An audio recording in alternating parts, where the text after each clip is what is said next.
Hi everyone, my name is Holly Jackson. I'm one of the librarians at North Hall Library, and I'm excited to get to talk with you today for another research tips video. This time our topic is on evaluating sources. So as you get started, there are a wide variety of sources that you can use in your research. It's not all books and journals and articles, even though that's probably a lot of what you're going to use. You can use things like websites. Sometimes there are academic blogs or even social blogs that you want to use as examples. Social media, newspapers, primary resources, microfilm, even games, computer games, board games, things like brochures, artwork, speeches, government documents. I mean, it's pretty endless what you can use. I remember when I was in my freshman composition class, I used a syrup bottle once as a source because it had information on the back related to a company that I was going to be using that I thought was relevant. So really the sky's the limit on sources. Make sure that you always check your assignments though to make sure that your professors haven't told you that they only want certain types of sources in your research. So as you're evaluating, oftentimes I will see different people use acronyms. So one of the most popular ones that I've seen over the years is CRAP, which stands for Currency, Relevance, Authority, Accuracy, and Purpose. And that's a fine one. A more recent version has been RADAR, which is Rationale, Authority, Date, Accuracy, and Relevance. If you like either of them, you are welcome to use them if it makes it easier to remember some of these areas. But one that I've liked recently is the smell test. And what this is making sure that you're understanding where the source is coming from. So what is the source? What is the motivation behind why it was researched, why it was written? What is the evidence that they're using? What's the logic being presented? And what is being left out in the source that you're taking a look at?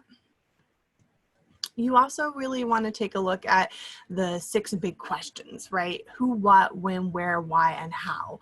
We ask these a lot in everyday life, and you can apply these to the different sources that you're using. Who wrote it? Do a quick Google search and find out what you can about the person or the people who wrote this piece that you're looking at. Who published it? Did they sponsor it? Was there any money involved? Is there a reason why they're trying to push this piece? And who is cited in the references and the works cited page. Taking a look at all those can really help give you a better feel for the source that you're using. What is it about? What connection does it have to your research question? That's arguably one of the most important things that you can look at. Any source that you're going to use needs to tie into your research question, what it is that you really want to take a look at. You don't want your voice getting drowned out, so you don't just want to pile a whole bunch of sources into it and then write a little bit around them. You want to make sure that your points are really coming through your paper. When was it written? When was it last edited? Is there a difference? Sometimes on websites, they were originally created, back in the 90s, and maybe they've been updated really recently, even though they were created a long time ago. So take a look at that. Where does it take place? If your research is in the United States and this piece is talking about something in Australia, is that really relevant to your research? And where can you access the full text? Is it possible for you to get the full text? Is it in our database? Can you request it through Interlibrary Loan? Is it on a website? Is it something that's physically on a shelf in the library? Is it a piece of artwork in a museum that you can look at online? You really want to be careful about how can I find the actual source. Why was it written? I mentioned this in the Who, but really think about why it is that they wrote this. Why was it funded, if there was any funding? Is it something that was government sponsored? Is it something that was sponsored by a private company that had maybe a biased intention?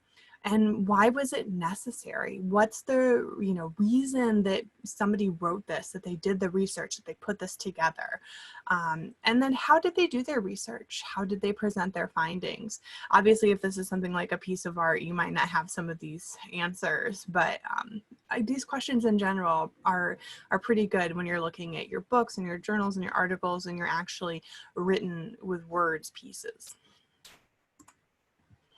So again, taking a look at who wrote it. Do a quick Google search for the authors, see what you can find out about them. What are they known for?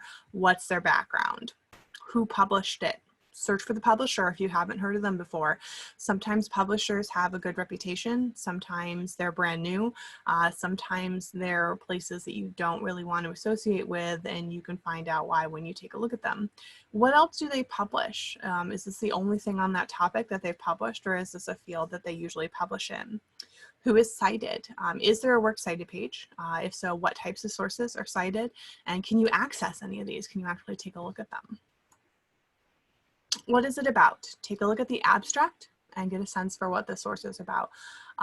What connection does it have to your research question? Does the source actually relate to your topic? If it's only a loose connection, it might not be the best source for you to use. Come talk to one of the librarians. We can help you find sources that more deeply connect to your research question. When was it written? When was it published?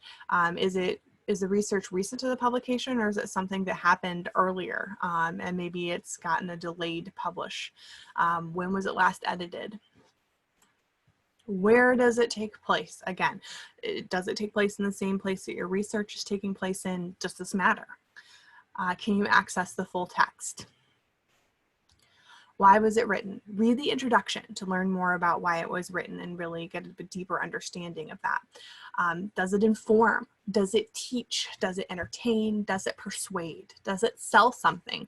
Or is there something else? What is the reason why it was written?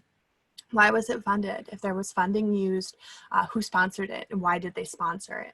And why was this necessary? This is, again, something you can look at the introduction, but also the conclusion to get a better feel for this. Was this something that hasn't been done before? Does it answer questions? And how did they do their research? Look at the methodology and discussion in a research article or a book to find this. How did they present their findings? This is that format of the source. So is an article, a web page, is it a movie? In what ways do they share the results that they've learned? And is there any bias evidence in that presentation? Anymore, you can go on social media and see all sorts of YouTube videos and things like that popping up. If you do actual research into who's publishing these videos, you'll learn that there's a lot of bias behind a lot of these. There's a lot of ulterior motives. And so we really want to take a deeper look at these sources that we're sharing, not just in our research, but in our everyday lives. We really want to be careful about these things.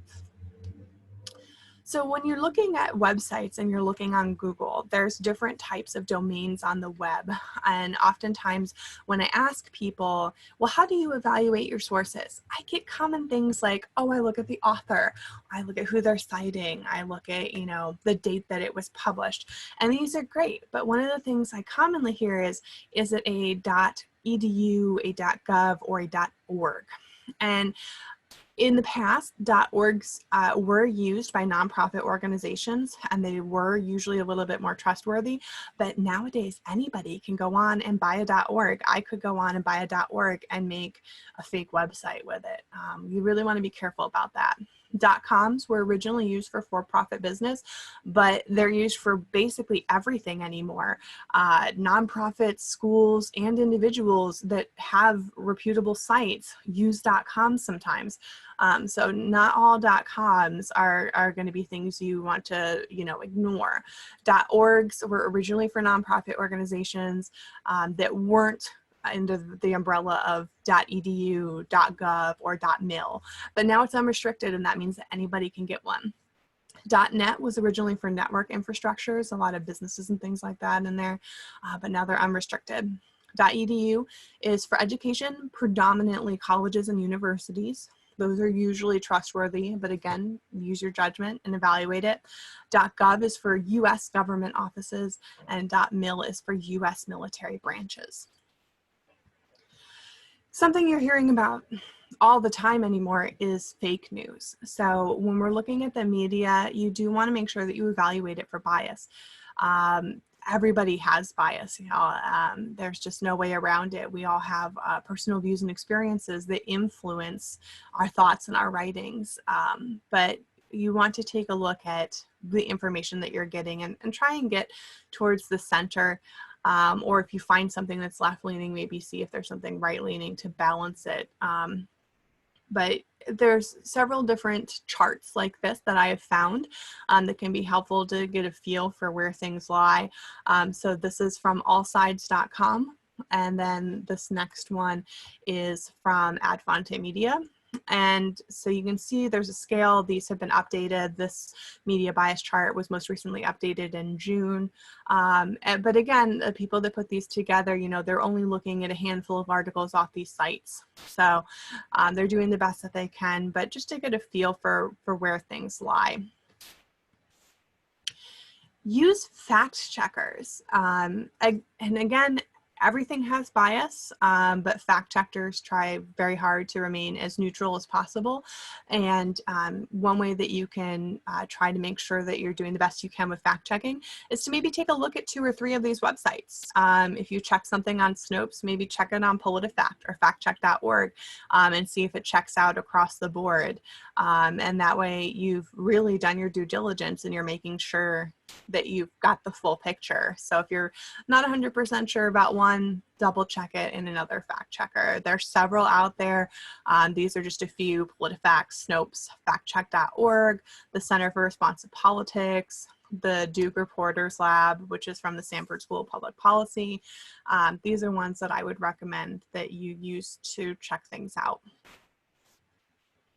And did you know that you can actually reverse look up pictures? So if you're seeing an image being shared by the news or you know, another resource, a friend shared it maybe, and you wanted to check where did this actually come from, you can do a reverse image search through TinEye is the site that I like to use. So here's an example where I took a picture of a library that I thought was really pretty, and I'm like, where did this come from? And you can see I got 215 results. It's searched over 42 billion images, and it's coming up from several different websites, some guides, the original stock photo from Getty Images. You could find all sorts of things. And this is really helpful because the news recycles a lot of pictures. So you'll see sometimes across the board that there are photos popping up in different stories. I just had a friend share something earlier about how Governor DeWine from Ohio, a photo was being shared by certain people on social media that showed him at a county fair in Ohio not wearing a mask. And somebody came forward and said, well, that's me in the picture with him. And this is from 2019. This is from last year. We couldn't have predicted about the pandemic. So make sure that you're checking. If you're questioning if a picture is really from where they're saying it's from, go ahead and put it through a reverse image search. See where it's popping up and if it's coming up as something else. And above all else, if you guys have questions, ask a librarian or talk to your professor. You know, say, I found this source. I'm not 100% sure if it's, you know, if it's good. I really like it. It's answering questions that I want to answer in my work. How can I really tell if this is great? Ask us questions. We're happy to help. For the library, you can just go to lib.mansfield.edu. You can chat with us. You can email us. You can call us. You can come and visit us. There's a wide variety of ways that you can reach out, and we're happy to help you, you know, find some of these answers and really evaluate the sources that you're looking at and that you're using. Have a great rest of the day, everybody.